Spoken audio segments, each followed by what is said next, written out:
We're back on the Morning Brew with Friends, and this is Michael French. He's the author of the new book, Once Upon a Lie. This is your 24th novel. This is my 24th novel. How long have you been writing? Too long to admit, almost 40 years. Very cool.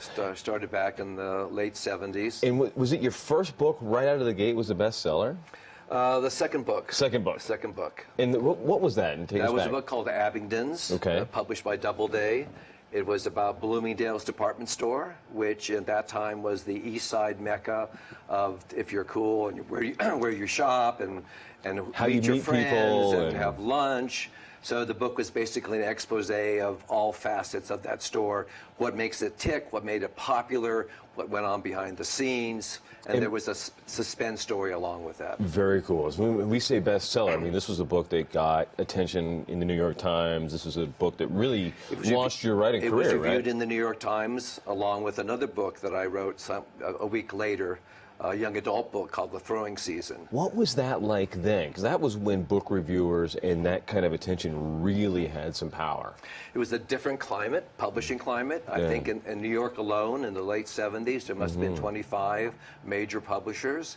So while it's never easy to get published, it was relatively easy and relatively easy to get the attention of reviewers. Right. And if we fast forward 40, 45 years now you got to lean on all kinds of other techniques. And there's a whole new universe of getting published and getting noticed. So how do you, and this is the thing I really want to talk to you about this morning, because how do you take that 40 years of experience and then translate that into the modern world of book marketing, which is entirely different than it was even 5, 10 years ago?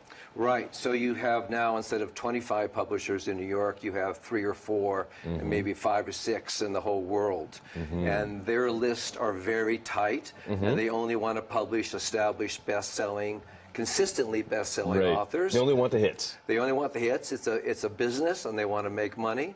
So that's what they do. If you're, I'm now with a small publisher, a good publisher, but the whole issue for me and many other people, I think there's some 800 titles published every day now. It's amazing. And if there's 800 authors looking for attention, well, there's not enough mainstream reviewers to do it. Right. So where do you go to get how noticed? do you do that? So you have to be, I think, inventive.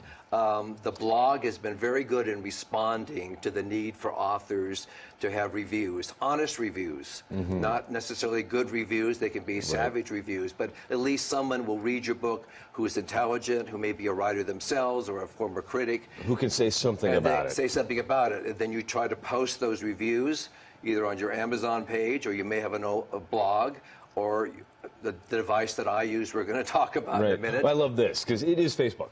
And I think pretty much all of us are on Facebook, and we all use it. I use it for a calendar. I use it to stay in touch with friends. I use it to, see who's getting married and who's having kids and all that stuff, too.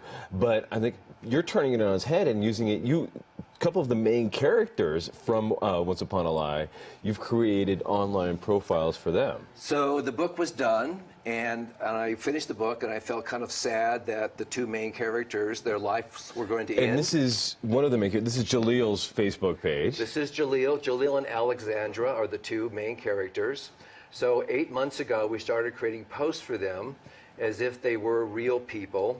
And this begs the definition of what's real and what's not real. Right. Virtual reality on the Facebook. Right. Do we know everybody that's our friends? No. But they may have interest in our interest or our politics or whatever our hobbies are. So Jaleel and Alex, over 8 months, now have, 200, 250 friends.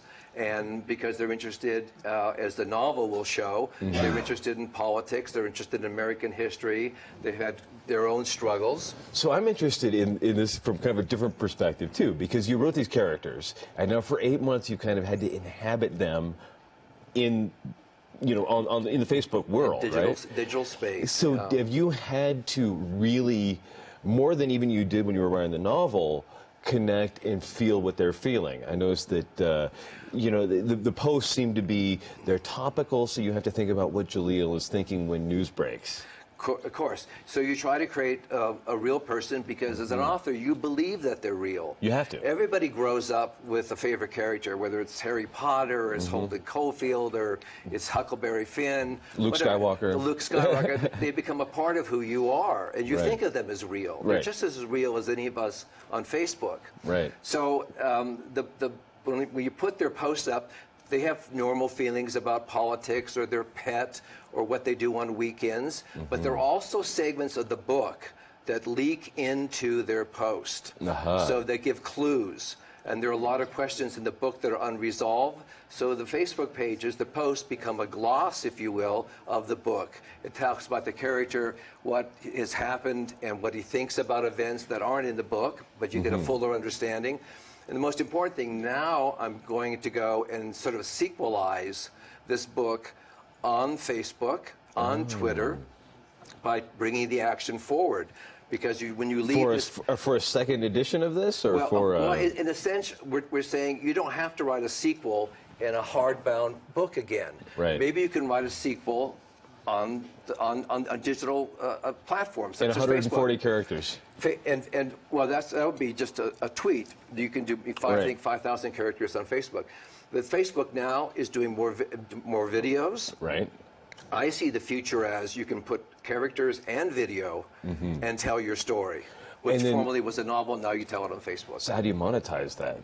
Well, you know, from an author's point of view, you're mostly interested in telling the story. Right. And if people like what they see, hopefully they go back and they buy your original book. They go back through your catalog. Or maybe you actually write another sequel and they buy that. Right. Right. And I love your story because you were an author and you great career at that, and then you moved to Santa Fe, and you and your wife started a real estate business with French and French. We did. I think a lot of people, a lot of locals would recognize the French and French signs. And you sold that business a while back. And then what got you back into writing? Well, when the business was sold, that finally gave us free time to pursue what we wanted to do. We got into philanthropy. We started a 501c3 called Dollars for Schools to benefit Santa Fe Public Schools. And I got back more and more into writing. And I began writing a couple books and enjoying it. And since you got back into it, is this the fourth, fifth? Well, this is the second book. Second book, okay. Since I got back into writing. Very cool. What do you when we look back at all your books? Is there like a theme? Is there? I know this one's kind of a love story. Well, this is sort of a very layered tapestry of a book. So some reviewers have compared it to Gone Girl because there's a very strong mystery, suspense, thriller element to it. But in addition to that, when I say layered, it's an interracial love story. It's also about a mother-daughter, a very complicated relationship. And it's about two Americas, the privileged and the not so privileged. And it's been going on forever. And this is a story that starts in the 80s and goes to now. Excellent. Well, we're going to come back in a couple of seconds and we're going to find out the story behind these beautiful, beautiful guitars from our friend Philip at the Freedom and Music Project. Just a couple of seconds on The Morning Brew.